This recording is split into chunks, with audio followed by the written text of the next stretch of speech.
In this episode, we provide you with information to answer this question. Why was Isobel, a foreign journalist, given a special privilege to report on Xinjiang in her 2019 Vice documentary, while others were banned? We divided our answer into 4 parts. Part 4. Who is the big boss? In the previous parts, we've spent quite a bit of time on Isobel, the reporter. Now we will take a closer look at Isobel's current employer, Vice Media, and its relationship with Isobel's previous employer, the Chinese Communist Party. The biggest shareholder of Vice Media is TPG Capital, which has a 44% stake in Vice. Yang Beibei, who once was a partner of TPG Capital, is now the chairman and CEO of Pacific Alliance Group (PAG), a leading Asia-focused private equity firm that manages $45 billion in assets around the globe.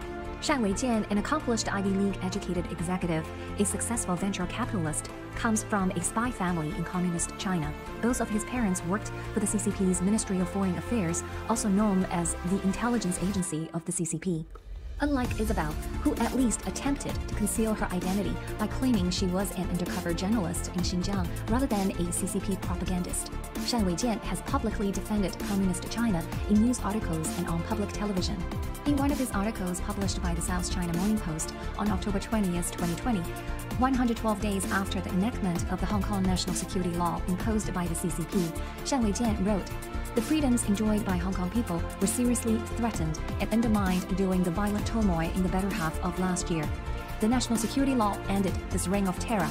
Hong Kong remains an open and free society under the rule of law. Hong Kong residents enjoy more political rights today than they did under British colonial rule."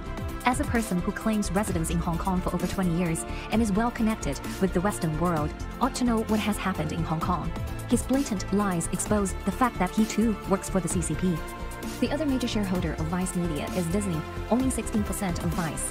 Disney's infamous appeasement to the CCP has been vividly depicted in the South Park Season 23, Episode 2, Banned in China. Here is a clip of it.